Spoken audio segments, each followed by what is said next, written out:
Yang waras tidak boleh mengalah terhadap mereka para pencoleng-pencoleng agama yang menjadikan agama sebagai alat politik.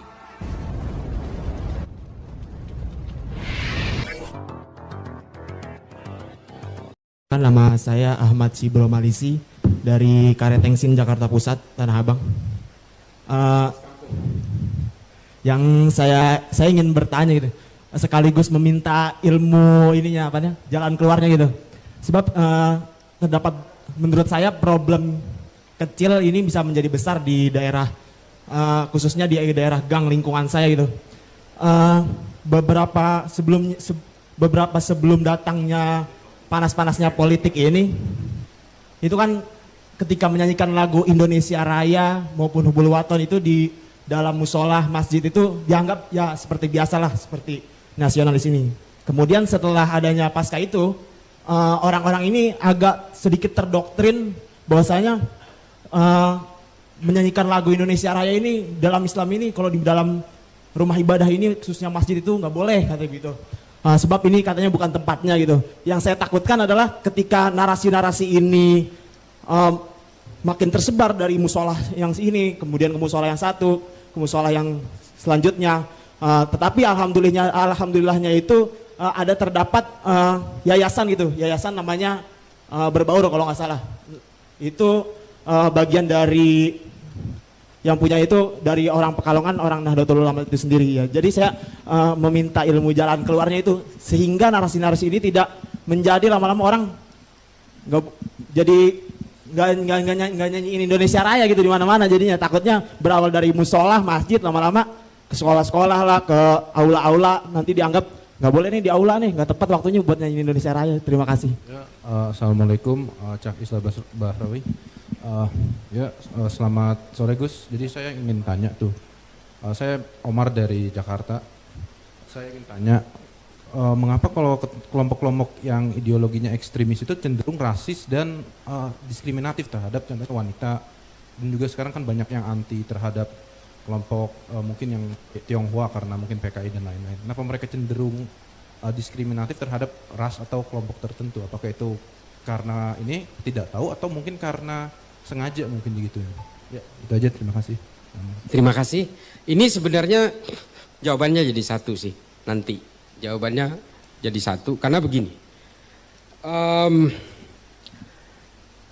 Upaya-upaya seperti orang yang mengharamkan menyanyikan lagu Indonesia Raya, termasuk hormat bendera dan sebagainya ini, memang pada awalnya menggelora ketika ada satu panduan yang ditulis oleh Said Qutb. Salah satunya adalah tafsir Al-Quran yang bernama Fi Dhilalil Quran. Yang kedua adalah manifesto politiknya Said Qutb yang bernama Ma'alim fil Thari. Dari sini kemudian muncul pemikiran-pemikiran bahwa apabila orang-orang yang bertinggal atau yang diam di dalam satu wilayah negara yang tidak menggunakan hukum agama, ini dianggap sebagai orang jahiliyah. Ajaran-ajaran seperti ini kemudian diakselerasi oleh adiknya sendiri yang pindah ke Universitas Riyadh ke Arab Saudi yang bernama Muhammad Qutb.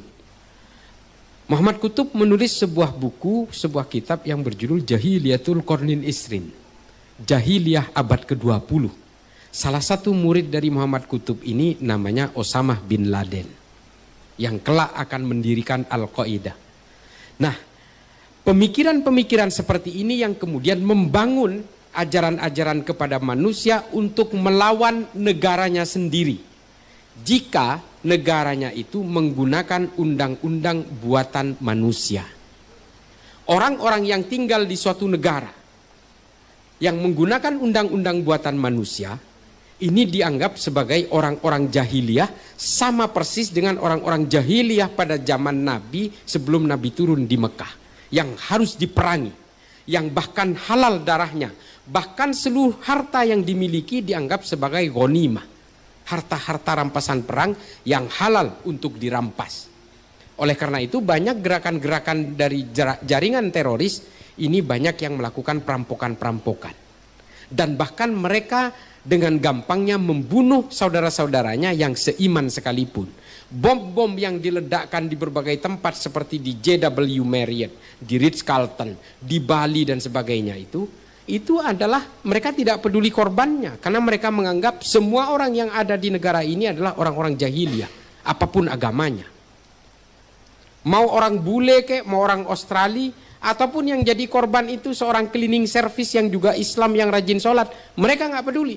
Karena dianggap sebagai orang-orang jahiliyah. Dari situ kemudian timbul pemahaman bahwa apapun yang identik dengan identitas kenegaraan ini, semuanya adalah simbol-simbol togut yang haram kalau kita glorifikasi, termasuk menyanyikan lagu Indonesia Raya, hormat bendera, apalagi bukan tunduk, menganggap bahwa Pancasila itu adalah filosofi Grondslag, filosofi dan ideologi negara.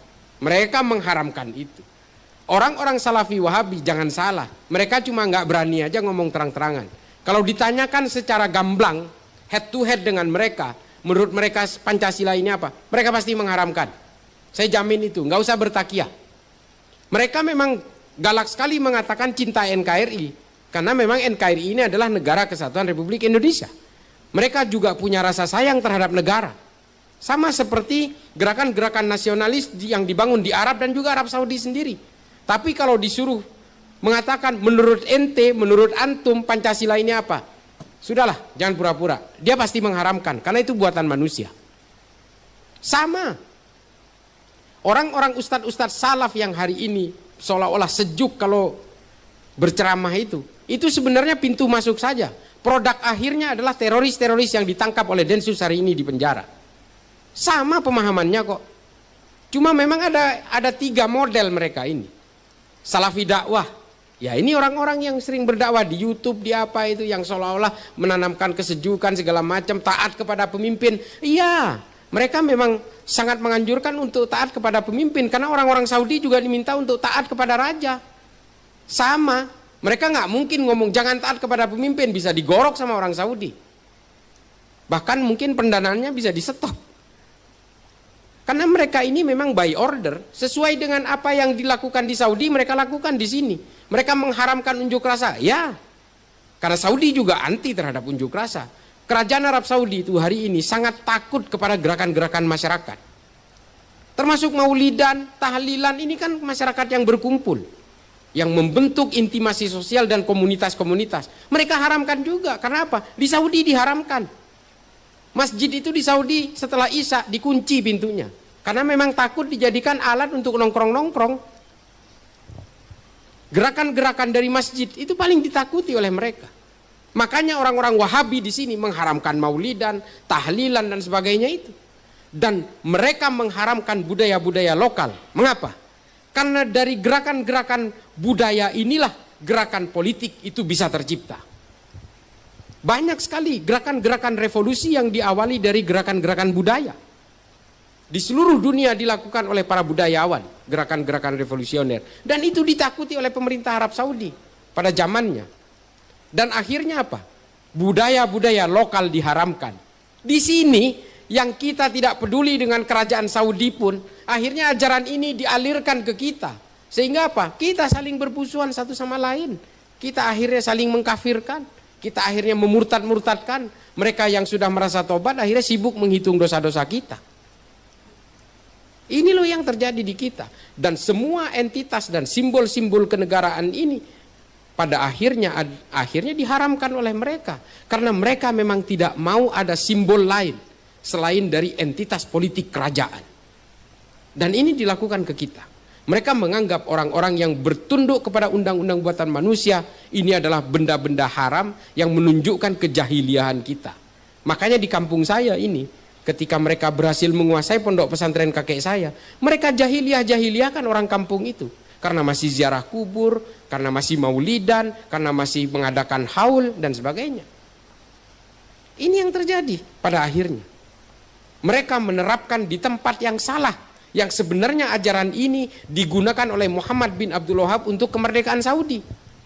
Tapi kemudian setelah Saudi menemukan minyak dan menjadi negara yang kaya raya, mereka kemudian eksportasi paksa ajaran itu ke negara-negara Islam. Mengapa? Karena kerajaan Arab Saudi takut sekali dari gerakan-gerakan negara-negara Islam yang menghantam kerajaan Arab Saudi. Karena apa? Kerajaan Arab Saudi menguasai 2 kota suci. Mereka paling takut. Mengapa mereka ini terlepas dari paham Syiah dan sebagainya ya? Mereka mengapa memusuhi Iran? Karena Iran dianggap sebagai ancaman terbesar dari kerajaan Arab Saudi. Dan ini dimanfaatkan oleh negara-negara barat, dikomporin, difabrikasi dan sebagainya, sehingga dua negara ini bermusuhan bertahun-tahun, berabad-abad, Sunni dan Syiah. Sunni dan Syiah ini sebenarnya awalnya kepentingan-kepentingan politik, bos. Kemarahannya dan dendamnya, permusuhannya bertahan 1400 tahun lebih sampai hari ini. Dan ini loh yang hari ini berusaha dijejalkan kepada kita. Saya gara-gara menceritakan sejarah ini saya dituduh Syiah lagi. Gara-gara saya meminta untuk ad-dinul akli, beragama dengan akal, saya dibilang liberal. Gila apa? Kalau kita baca kitab-kitabnya Imam Ghazali, itu semua berusaha melogiskan ajaran-ajaran agama. Konsep-konsep tauhid berusaha dilogiskan. Yang anti terhadap berusaha logika-logika dalam beragama ini, Ibnu Taimiyah saja yang menggugurkan itu.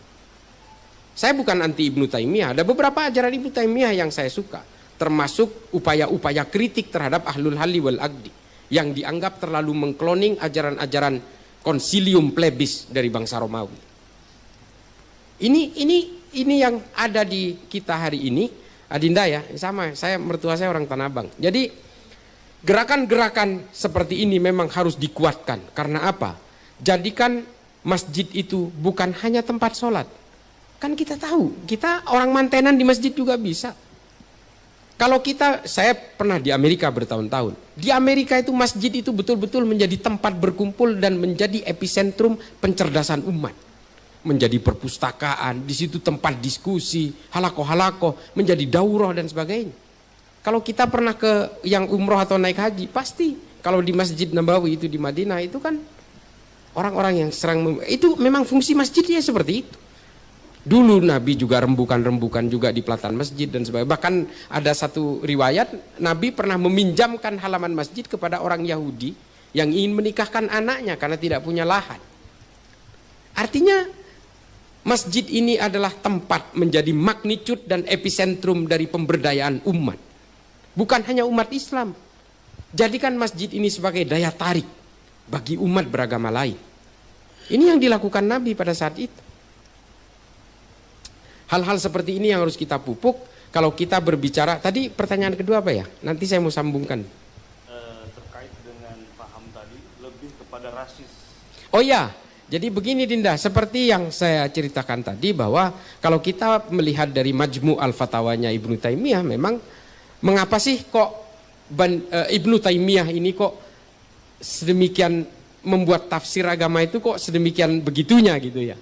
Sementara Ahmad bin Hambal, Allah yarham, ini membid'ahkan al-wala' wal bara' karena pada zaman Nabi tidak ada ini. Menurut Ahmad bin Hambal, ini memang Ibnu Taimiyah kan hidup pada masa di mana keruntuhan Bani Abbasiyah setelah diserbu oleh bangsa Mongol pada tahun 1258. Dan pada saat itu banyak sekali penetrasi bangsa-bangsa Eropa untuk menaklukkan Baitul Maqdis atau yang kita kenal dengan Yerusalem hari ini. Pada masa-masa kecamuk politik dan keterpurukan politik Islam itulah Ibnu Taimiyah hidup pada akhir abad ke-13 dan awal abad ke-14. Dari sini ada kegelisahan-kegelisahan politik dari Ibnu Taimiyah yang kemudian membuat konsep al-wala' wal bara', membangun monoloyalitas kepada orang yang satu barisan dan membuat permusuhan sejauh mungkin dengan orang yang berbeda keimanan. Ini karena mereka memang Ibnu Taimiyah mungkin kecewa dengan gerakan-gerakan politik dari bangsa Mongol dan juga gerakan-gerakan politik dari bangsa Eropa yang berusaha menjajah Arab. Nah, pemikiran-pemikiran ini kemudian menjadi dasar segregasionis, pemisahan-pemisahan. Makanya kelompok ini kemudian terbentuk menjadi rasis. Mereka tidak mau kepada orang yang dianggap berbeda, terutama dalam hal keimanan. Ini juga bukan hanya di dalam Islam terjadinya. Pasca Westphalia Agreement di dalam dunia, dalam pemeluk agama Kristen dan kesepakatan Peace of Prague di Cekoslovakia, orang-orang Kristen juga kemudian dihinggapi satu penyakit yang bernama rasisme.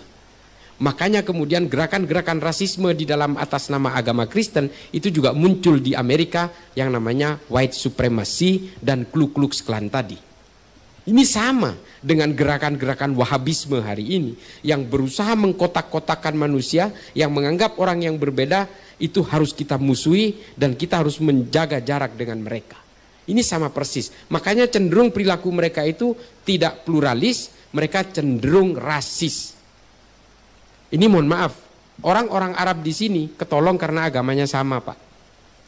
Kalau agamanya berbeda, orang Arab pun juga dimusuhi oleh mereka.